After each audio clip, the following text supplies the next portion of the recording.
3.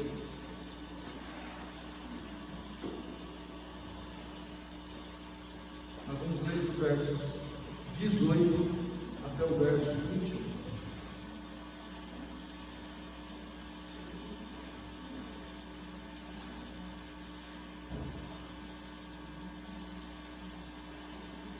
Livro do profeta Joel, capítulo 3, versos 18 a 21. Diz assim a palavra do nosso Deus: E há de ser que naquele dia os montes destilarão mosto, e os outeiros manarão leite, e todos os rios de Judá estarão cheios de água. Sairá uma fonte da casa do Senhor, e regará o vale de Sitim.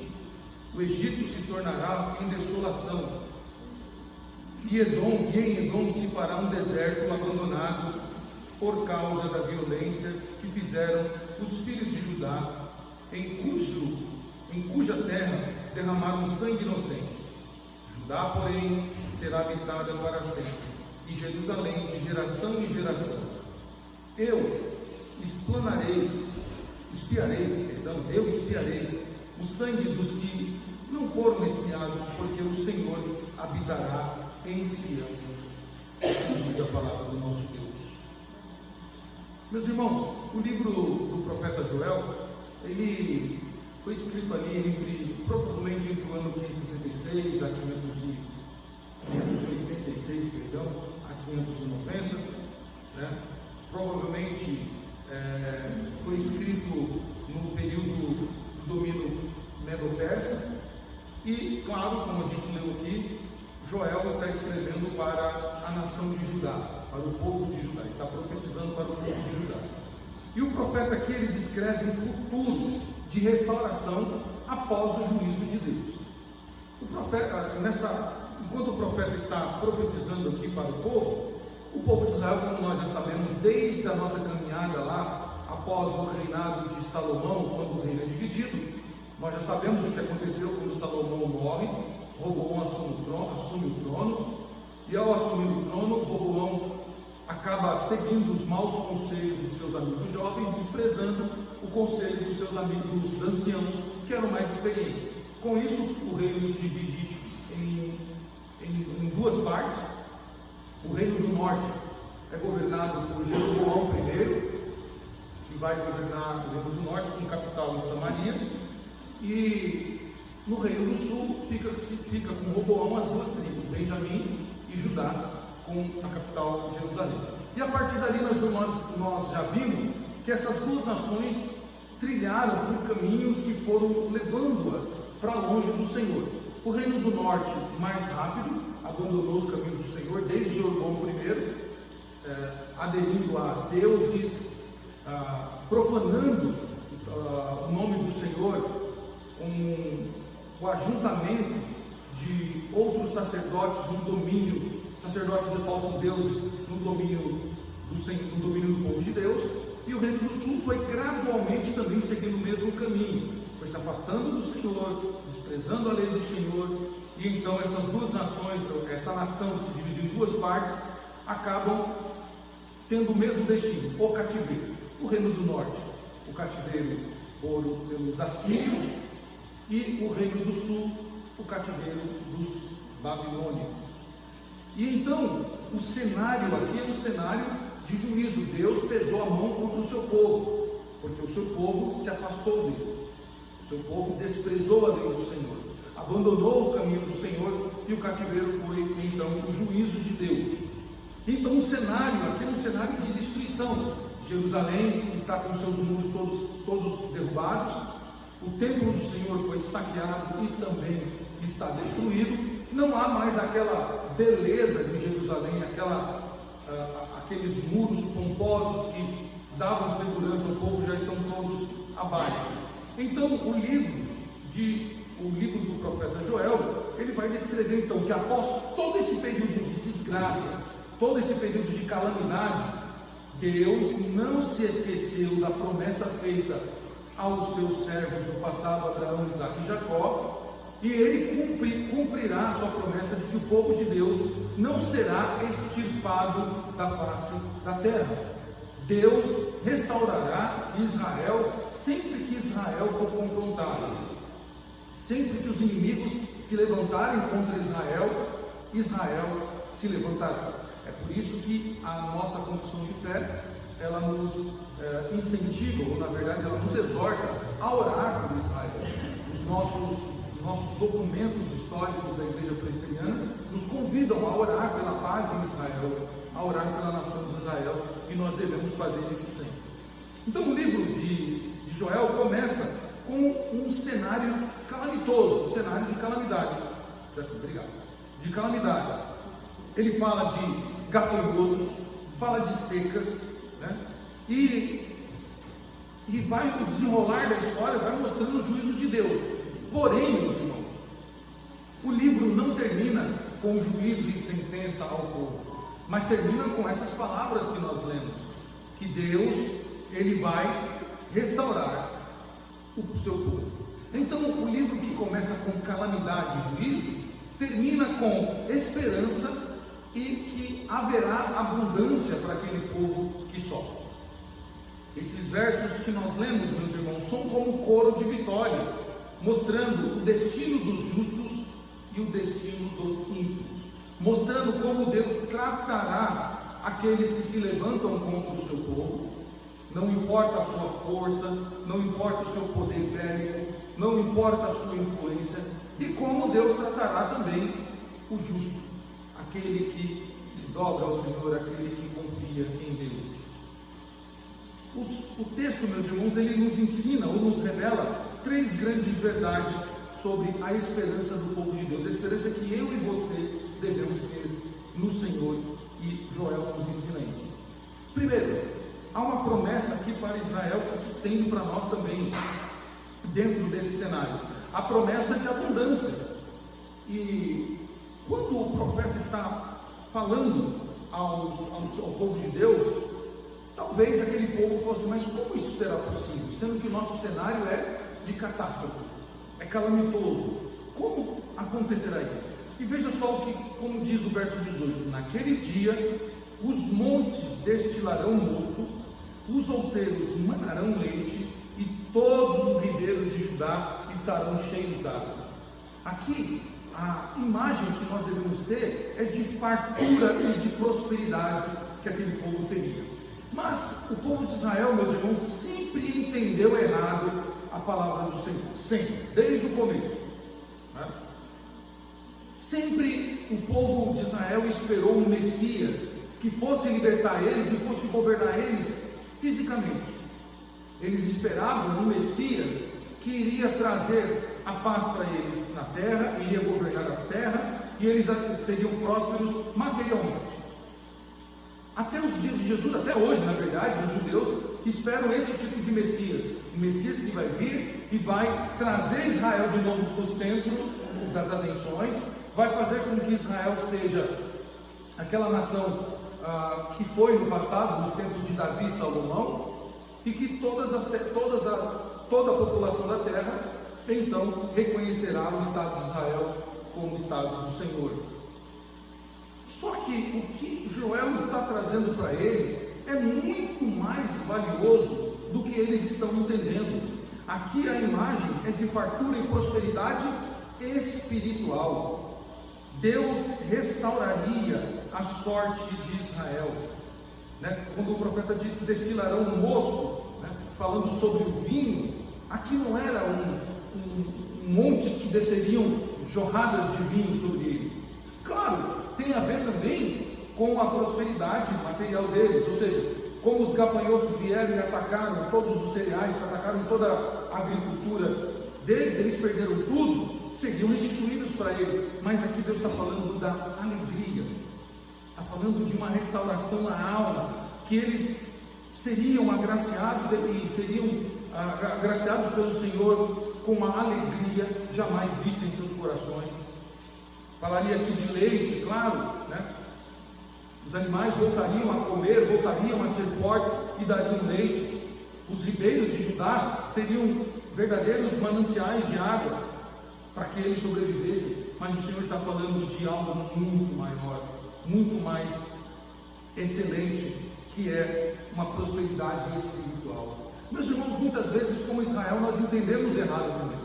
Muitas vezes nós chegamos ao Senhor pela igreja, achando que o Senhor vai mudar a nossa vida aqui na terra, que nós vamos ter um belo carro, uma bela casa, que a gente vai ter um casamento sem problema nenhum, que a gente vai ser próspero, que a gente vai fazer os melhores cursos e vamos desfrutar das riquezas dessa terra.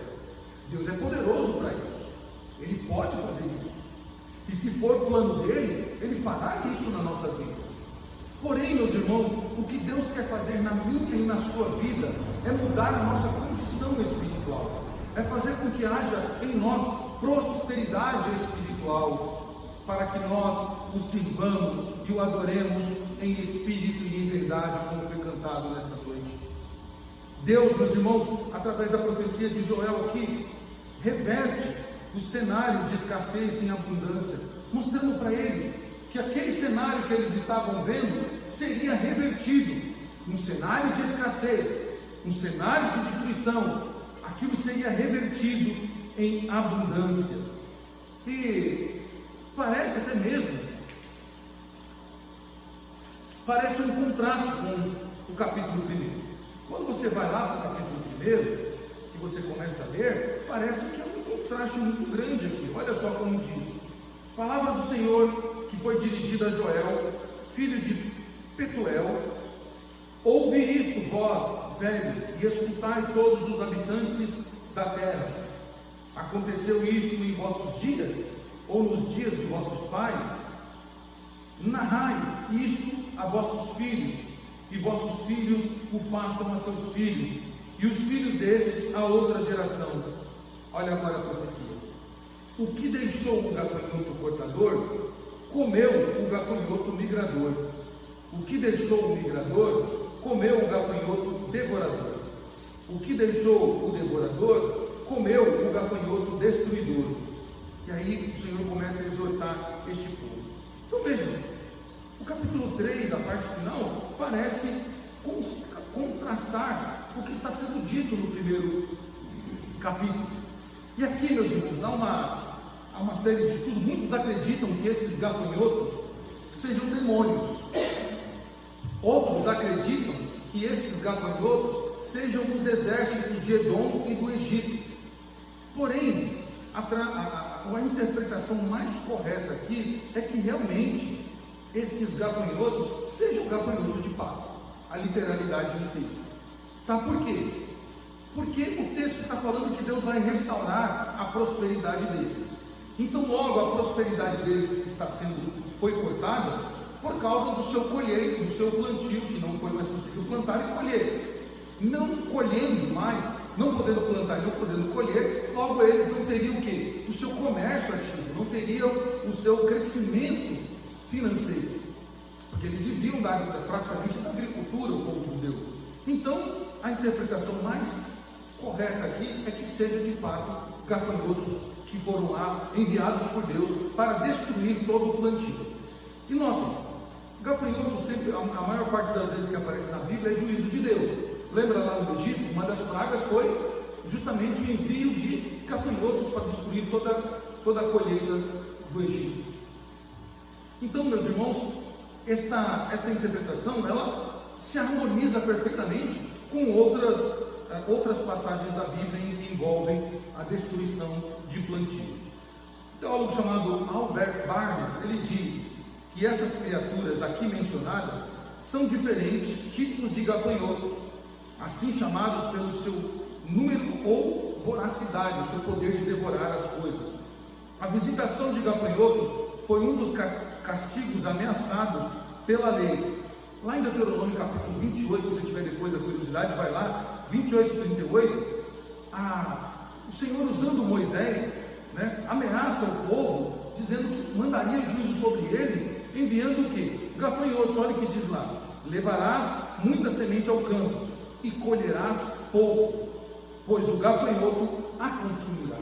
Deus já está dizendo àquele povo que se aquele povo se desviar, se aquele povo preferir confiar nos deuses, confiar nos ídolos, o Senhor enviará gafanhotos e consumirá a sua colheita.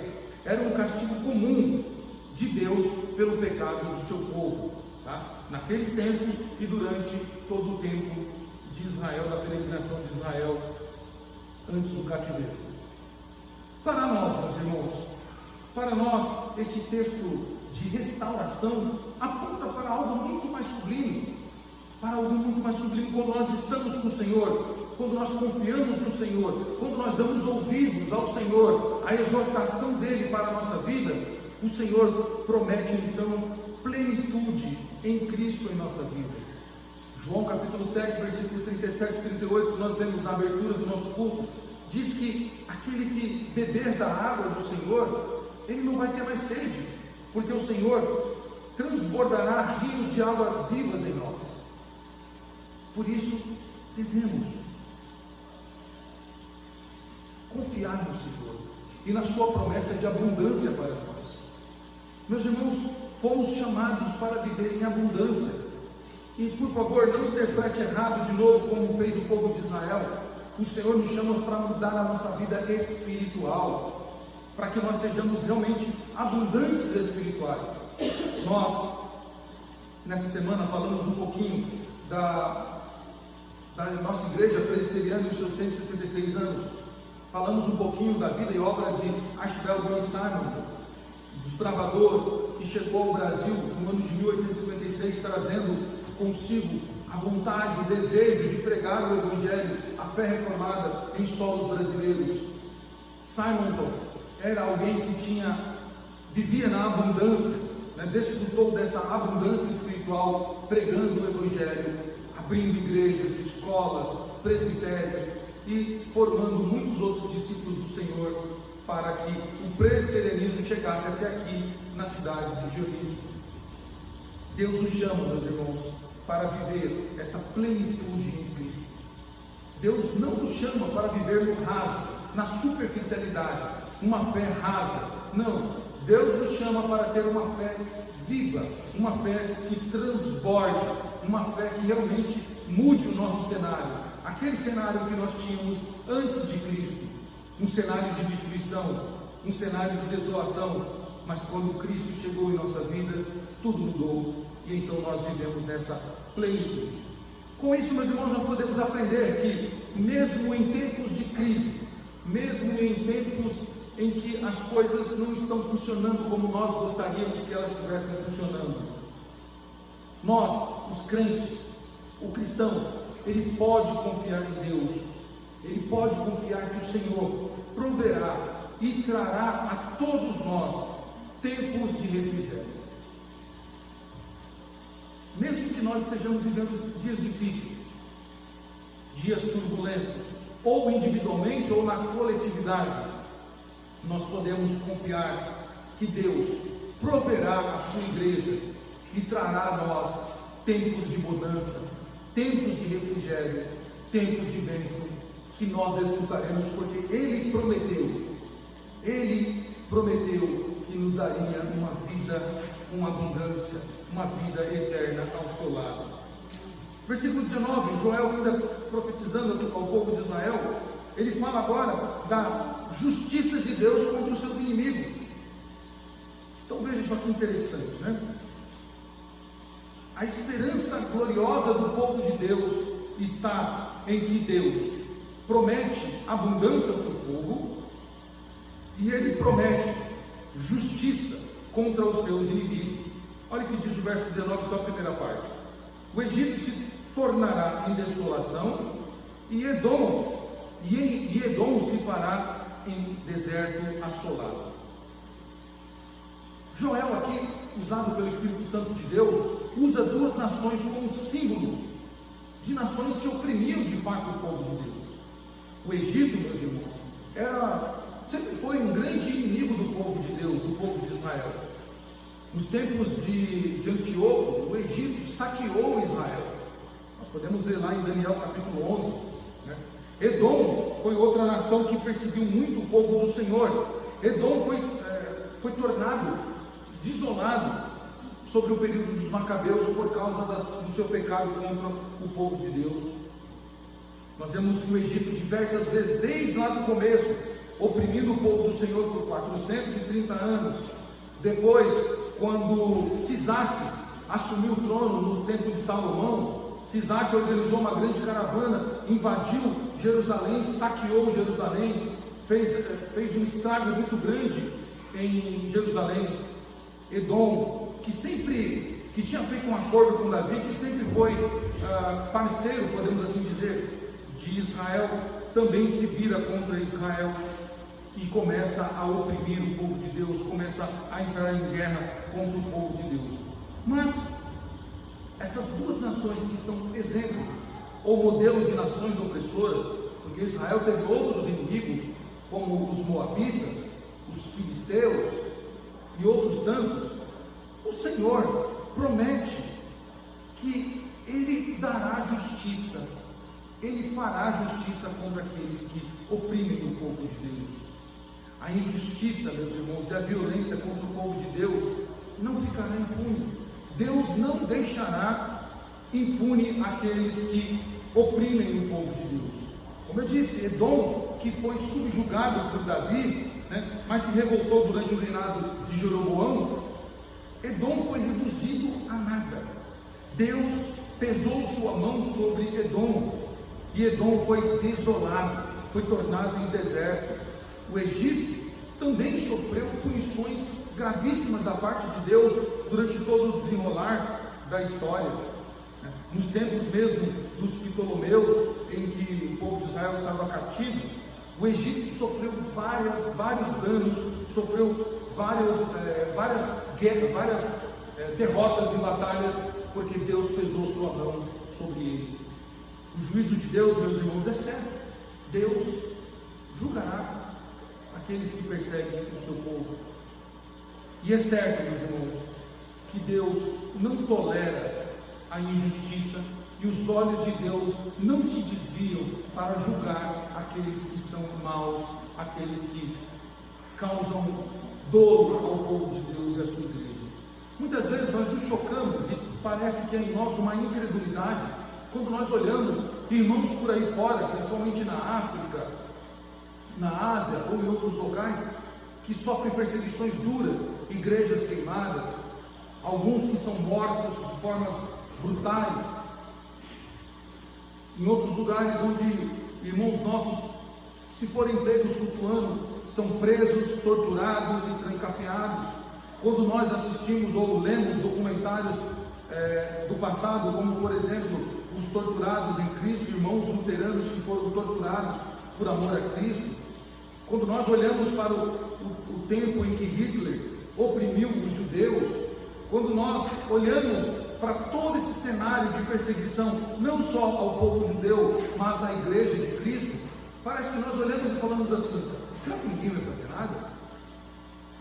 Será que ninguém vai tomar uma providência contra isso? Será que Deus não está vendo? Parece que entre nós um sentimento parecido com o de Abacuque, quando olha os assírios festejando, ele diz: Senhor, o Senhor não vai fazer nada? Até quando, Senhor?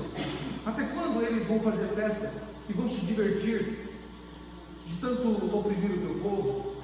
Quando nós olhamos para nações como o Brasil, meus irmãos, que eu repito, tem provocado a ira de Deus com as suas injustiças contra o pobre, contra o órfão, contra o necessitado, juízes que se proclamam deuses, mas César também se proclamava Deus e caiu. Nero se proclamou Deus também e caiu. Outros imperadores tão temidos caíram. Hitler parecia que não tinha freios e Deus colocou freios em Hitler. E poderemos citar os mais contemporâneos: Saddam Hussein, Osama Bin Laden, todos caíram. Não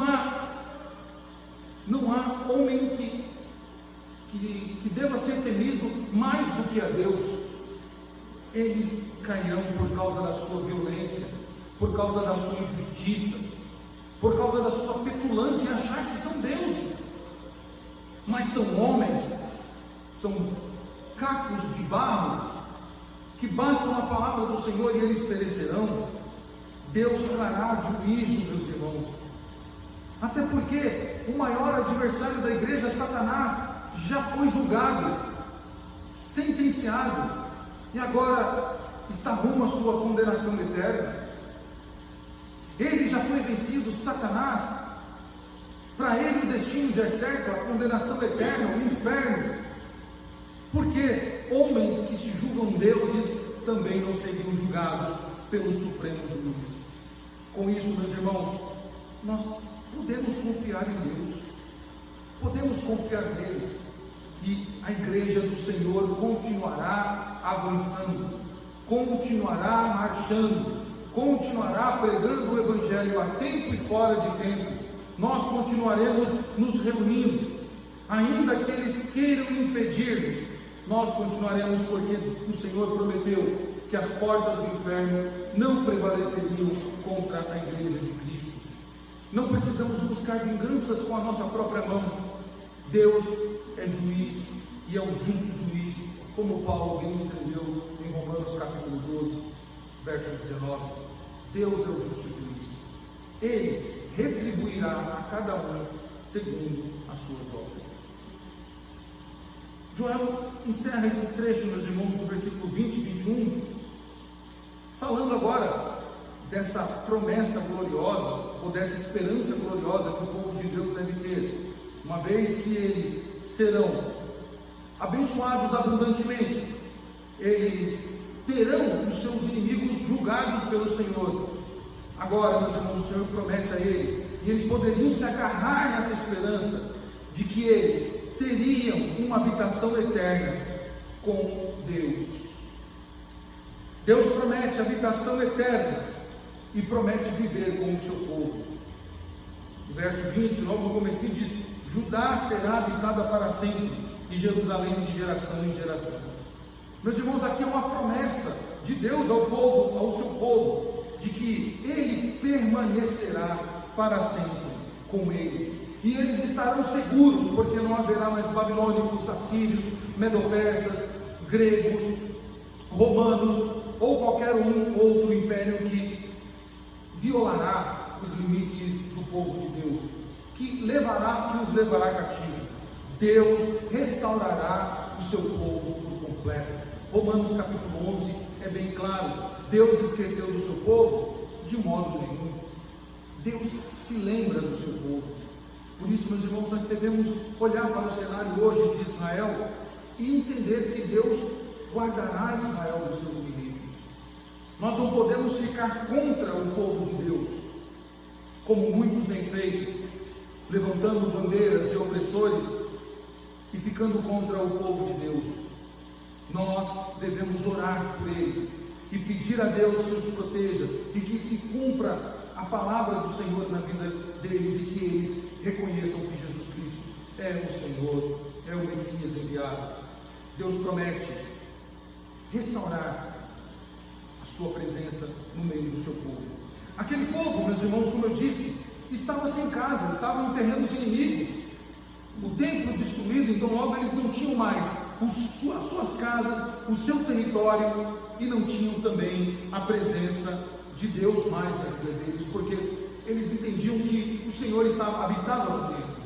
Agora o Senhor promete a eles permanência total, irrestrita e eterna com eles, segurança em que nenhuma nação mais poderá levá-los cativos, e eles serão restaurados completamente. Deus habitará com o seu povo de forma definitiva. É isso que diz Apocalipse capítulo 21, versos 3 e 4, quando o Senhor promete que enxugará dos olhos todas as lágrimas, que não haverá mais morte, não haverá mais pranto, não haverá mais dor, não haverá mais nada, porque essas coisas já são passadas. E aí João diz: e Deus habitará com eles para sempre. Deus habitará conosco, meus irmãos, para todo sempre. Nós teremos a habitação do Senhor para a eternidade de eternidades. E o Senhor promete ainda no verso 21 purificar aquele povo que estava no pecado. A purificação do sangue, meus irmãos, aqui dita por Joel nesse versículo 21, dizendo: eu expiarei o sangue dos que não foram expiados, porque o Senhor habitará em Sião. Ou seja, aponta para algo mais sublime.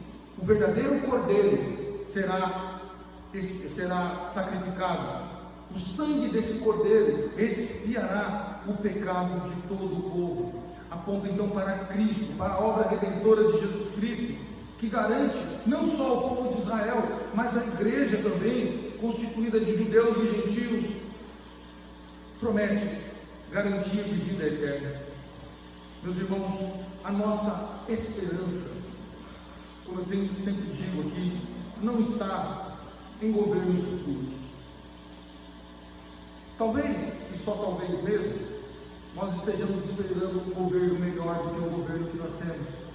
Talvez este governo não nos agrade com as suas políticas, com as suas tomadas de decisões, com as suas regras. Mas quem garante que o próximo governo também nos satisfará? Quem garante que o próximo presidente, que o próximo corpo de deputados e vereadores vai nos satisfazer por completo? Talvez nós teremos outras queixas, e aí nós esperaremos um outro governo, e que também não nos satisfará. E aí nós vamos esperar outros governantes, que também não nos satisfarão. Não vai trazer satisfação a nós. Por quê? A nossa esperança não está em governos, não está em posses, riquezas e bens. A nossa esperança, meus irmãos, está na presença eterna de Deus conosco para sempre. A nossa esperança está em viver com Cristo para todo sempre. Essa é a nossa esperança. Quando o Russell Shedd estava já caminhando para a morte, Russell Shedd, ele se alegra no Senhor e ele diz: não chore, porque eu estou indo para o meu Senhor. Billy Graham também, quando se aproximando, próximo à sua morte, ele diz: eu estou com Cristo. E assim foram todos os homens de Deus e mulheres de Deus que criam nessa esperança gloriosa de viver eternamente com Cristo. Meus irmãos, se você se agarrar na esperança de viver com Cristo eternamente, você não vai temer as afrontas dessa vida. Você não vai temer o que o inimigo pode ou deixar de fazer. Você não vai temer nem a morte.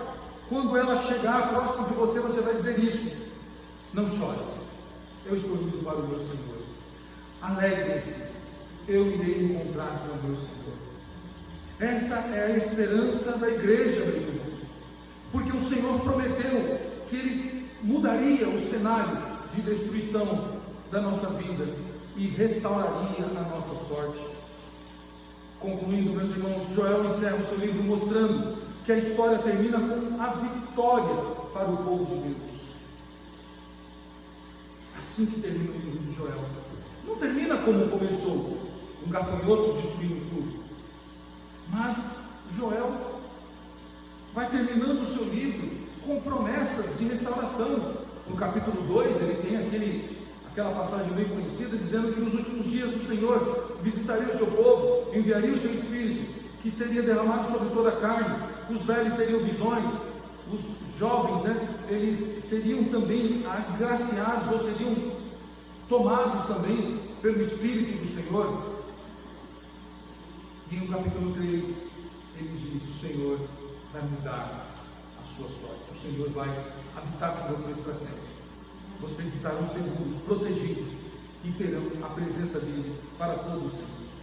Por isso, meus irmãos, nós precisamos entender que a nossa vitória, ela começou na cruz do Calvário, quando Cristo esmagou o nosso opressor, aquele que nos oprimia, aquele que tripudiava sobre nós, aquele que se vangloriava das suas vitórias sobre nós. Satanás foi vencido na cruz.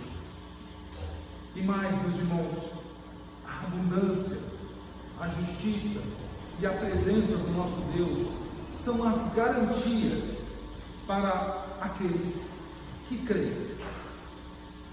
Aquele que crê vai beber da água e não vai ter mais sede, e rios de água viva brotarão. Então, a abundância espiritual, a justiça de Deus sobre os inimigos e a presença dele são garantias para todo aquele que crê no Senhor. E nós precisamos confiar no caráter santo, justo e reto do nosso Senhor, porque Ele nunca falhou e jamais vai falhar para nós. Com isso, nós temos um desafio, meus irmãos: viver hoje, viver este dia que nós estamos vivendo, este momento atual da história que nós estamos vivendo, com os olhos fixos na esperança futura. Nós devemos olhar para o futuro, não olhar para o que está acontecendo no momento, não olhar para essas coisas temporais, que não vão causar uma mudança, um efeito na nossa vida. Nós precisamos ter os nossos olhos fixos lá na frente, na esperança futura, confiando que Deus, o nosso Senhor, completará a boa obra iniciada em nossa vida.